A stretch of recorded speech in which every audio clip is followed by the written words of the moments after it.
in a way, it doesn't matter what you do. It just matters more than anything.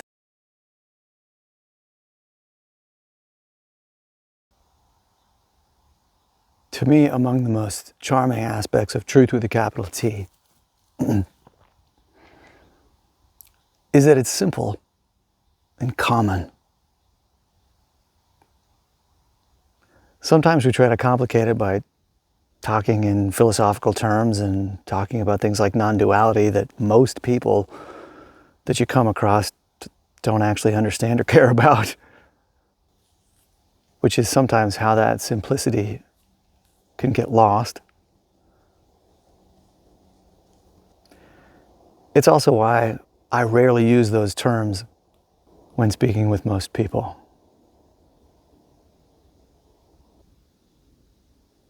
The beauty of it is that there is no one on this planet that doesn't have a connection to what is simple and common. And it's the simple experience of a moment of real peace. And granted, that could sometimes seem fleeting, but there's no one on this planet that can't relate in some way, at some point, to a moment of real peace, quietude, and some form of light or lovingness. And that's the common thread. We don't really need to make it any more complicated than that. Sometimes we speak about being without a sense of an individuated sense of self. To most people, that sounds outrageous, maybe absurd. But that's another way of saying what that simple peace points to. And again, that's a piece that there isn't anyone on this planet that can't relate to that in some way. So it makes more sense to talk about that than to talk about non-duality often and the lack of self often. Because that peace emanates from that simple place. That if we actually inquire deeply, is without a sense of an individuated, separated sense. It's because it's not separated, it's because it's not individuated, that it has the qualities of feeling encompassing and very whole. And it's because of that wholeness, then, that there's nothing missing from it. And if there's nothing missing from it, there can't be any sense of loss in it, or any sense of want or need or lack. And without those things, it's essentially impossible for there to be fear. And isn't it true and so common and well understood by nearly everyone that when I'm coming to the world from a place that isn't based in fear, it's one that's naturally peaceful. It's also frequently naturally just kind and gentle and loving. That core beingness that is all of those things, that is kind and gentle and loving and still, and without fear, and without want or need or lack or strife really of any kind, is what sits before all of our experience. It's the ground of our being, which is why it cannot be apart from anyone. Anyone that experiences being at all, which is all of us, then must be fundamentally a part of that being. And so there is no one on the planet that does not have not just a visceral connection to this, but actually is this in their fundamental being. And that's what makes it unspecial, non-unique, not merely for the initiated or the worthy or anything like that. The mere fact of being is the only qualification for it at all, which means it includes everyone here and all of being. It's in that sense that there's nothing mystical about it. You could say that the word spirituality hardly even applies. It's It would be like saying that the air we breathe is somehow spiritual. You know, it's like we can look at the world and it's quite extraordinary in many respects. In a way, it's reasonable to say that every single thing here is some aspect of a miracle. But it's also grounded in something that is so fundamental and so common, kind of like the air that we breathe, that in that sense, there's nothing special about it. It's as common as it could be, because it's the fundamental ground of all.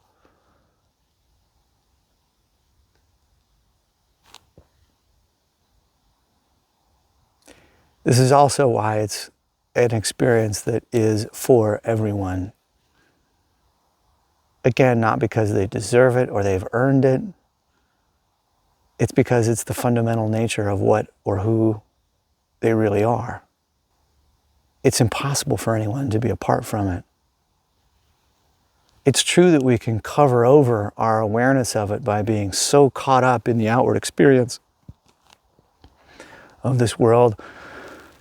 And by outward experience, I mean both the literal physical world around oneself or the inward world of all the things that we create in our minds and emotions and all of those things.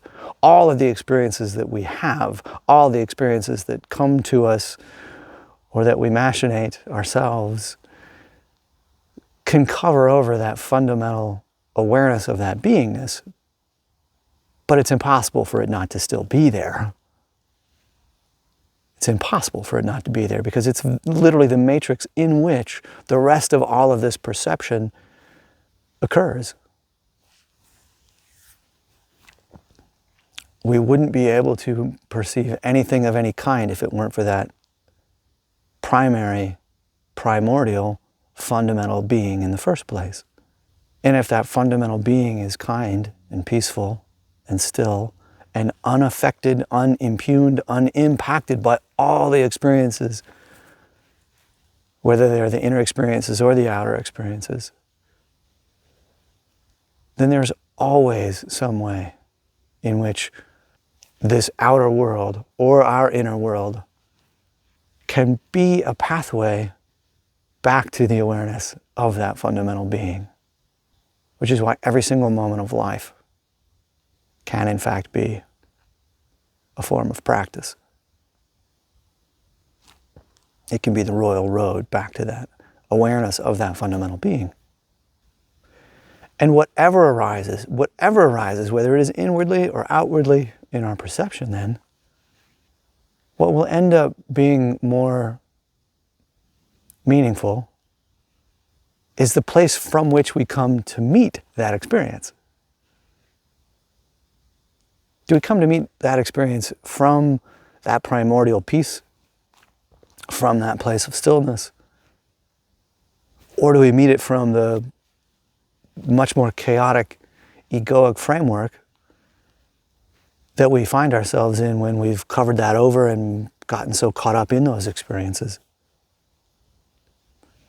And again, this can become really the fundamental act of spiritual practice, if we have to call it that.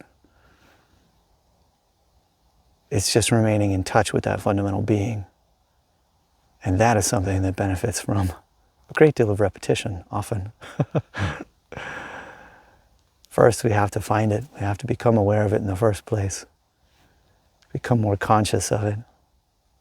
And then it's typically an act of returning to it over and over and over until it becomes something that's essentially automatic.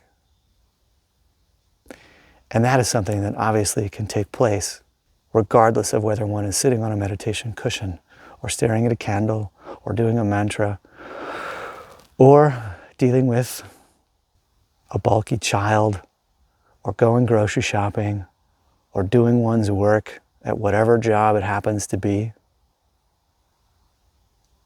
In a way, it doesn't matter what you do. It just matters more than anything which ground you stand upon as you meet absolutely whatever it is that arises. Eventually there comes a point where one's awareness somehow can't lose sight of that fundamental being any longer. And it it does often present itself as a shift. It's usually one that has taken a long and gradual journey to come to, for most people, most of the time. But in the end, is it necessarily special? Not at all. It's just the awareness of what always has been. To recognize that you breathe the air that you breathe couldn't possibly seem like a remarkable or special thing. And it's often a little like that on the spiritual journey. And yet still, it can also represent a complete shift in perspective, because it means that one is no longer so caught up in all the experiences and instead is simply more grounded in that being. And it's from that that we then have the opportunity to live from the peace that pours forth from it. That can certainly have a dramatic impact on one's outer life.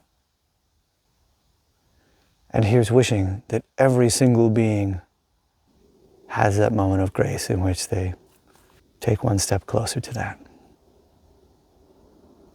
Peace be with you, my friends. Look forward to seeing you on the trail.